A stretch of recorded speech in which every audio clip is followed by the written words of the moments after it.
आगरा के शहीद स्मारक संजय पैलेस पर अंतर्राष्ट्रीय हिंदू महासंघ भारत ने चंद्रशेखर आजाद के बलिदान दिवस पर उन्हें श्रद्धांजलि अर्पित की। कार्यकर्ताओं ने गंगाजल से प्रतिमा का अभिषेक कर पुष्पांजलि अर्पित की और आजाद अमर रहें के नारों से माहौल को गुंजयमान किया। महासंघ के प्रदेश अध्यक्ष सुमित कटियार ने युवाओं से चंद्रशेखर आजाद के बलिदान से प्रेरणा लेने की अपील की और उनके जीवन की सच्चाई को सार्वजनिक जीवन में अपनाने का आह्वान किया। चंद्रशेखर आजाद अमर रहें, आजाद तुम्हारा यह बलिदान याद रखेगा हिंदुस्तान के नारे लगाते हुए सभी कार्यकर्ता संजय पैलेस स्थित शहीद स्मारक पर पहुंचे और वहां पर आजाद की प्रतिमा को गंगाजल से स्नान करके फूल मालाओं से लाद दिया।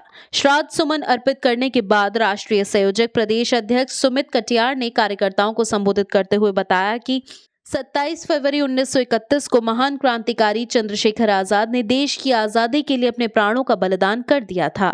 याद हो कि चंद्रशेखर आजाद इलाहाबाद के अंदर आनंद भवन में जवाहरलाल नेहरू से मिले और उन्होंने नेहरू से कहा कि गांधी जी से मिलकर सरदार भगत सिंह की फांसी को रोकने नेहरू द्वारा किसी भी सहयोग से इनकार करने पर वह वहां से गुस्से में निकलकर इलाहाबाद स्थित कंपनी बाग अल्फ्रेड पार्क में बैठकर अपने साथी का इंतजार करने लगे। यह बात सिर्फ नेहरू को पता थी कि आजाद कहां पर। कुछ ही देर में अंग्रेजी हुकूमत ने आजाद जी पार्क में घेर लिया। लगातार 2 घंटे चली मुठभेड़ के बाद आजाद पिस्टल की गोलियां खत्म हो गई हैं। सिर्फ एक गोली बची थी जिसे आजाद ने अपनी कनपटी पर चलाकर देश के लिए बलिदान हो गए। नहीं तो जो चंद्रशेखर आजाद को कभी अंग्रेजी हुकूमत ढूंढ नहीं पाई, उन्होंने कहा था आजाद हैं, आजाद रहेंगे और हमेशा आजाद ही रहेंगे, अंग्रेजी हुकूमत हमको कभी जिंदा गिरफ्तार नहीं कर सकती। उस चंद्रशेखर आजाद ने मरते समय भी अपने इस नाम को, आजाद नाम को सार्थक किया। अंग्रेजी हुकूमत उनको जिंदा गिरफ्तार नहीं कर पाई।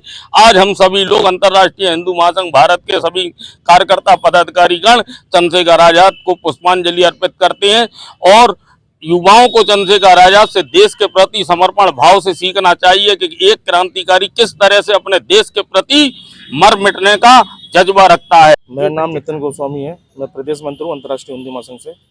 जैसे कि आज चंद्रशेखर आजाद जी का बलिदान दिवस हम लोग वर्षों से बनाते हुए आ रहे हैं। अंतर्राष्ट्रीय हिंदू महासंघ की सभी टीम, सभी कार्यकर्ता बंधु यहाँ एकत्रित हैं, उनको पुष्पांजलि अर्पित की गई है। और मैं युवा से यही कहना चाहता हूँ कि ऐसे महापुरुषों को हमेशा याद रखें, उनसे प्रेरणा लें, जिससे आने वाला हमारे हिंदुस्तान आगे प्रगति की ओर बढ़ता चले। गुप्त सूचना से अपने ही लोगों ने सूचना देकर उनको मरवा दिया। तो ऐसे हिंदुस्तानियों से भी मैं कहना चाहता हूं कि आप घर में रहकर घात करते हैं, साथ में रहकर घात करते हैं, तो ऐसे क्रांतिकारियों को जिस तरीके से मरवाया है और आगे भी युवा क्रांतिकारी हैं जिनके साथ आए दिन हमले होते रहते हैं हिंदूवादियों पर, तो मैं उनको अवगत कराना चाहता हूं कि वो लोग घर में रहकर घात ना करें, साथ में रहकर घात ना करें, क्योंकि जो देश के लिए लड़ता है वही सच्चा समर्पित देशभक्त है। और इसी के साथ युवाओं को भी यही संदेश है कि ऐसे ही आजाद हिंद फौज की तरह, ऐसे आजादी की तरह हमारा युवा निकल के आए, क्योंकि युवाओं ने ही देश के अंदर क्रांति लाई है, देश को आजाद कराया है, इतिहास चाहे कोई सा भी रहा हो।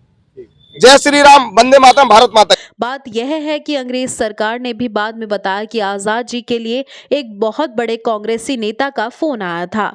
हम यकीन के साथ कह सकते हैं कि आजाद की मुखभरी नेहरू ने ही की थी। भारत सरकार से मांग है कि अब चंद्रशेखर आजाद, सरदार भगत सिंह और उनके साथियों के इतिहास की सच्चाई को ईमानदारी से सार्वजनिक किया जाए ताकि देश के युवाओं को उनसे बहुत कुछ सीखने को मिलेगा। कार्यक्रम का संचालन प्रदेश मंत्री युवा प्रकोष्ठ नितिन गिरी गोस्वामी ने किया। जिला अध्यक्ष युवा प्रकोष्ठ रवि व्यास ने कहा कि युवाओं को हमारे क्रांतिकारियों से प्रेरणा लेनी चाहिए। मौजूद वरिष्ठ पदाधिकारियों में प्रदेश उपाध्यक्ष अर्जुन गिर्ज, प्रदेश मंत्री डॉक्टर विजय शर्मा, प्रदेश मंत्री मातृशक्ति बबीता श्रीवास्तव आदि दर्जनों कार्यकर्ता उपस्थित रहे।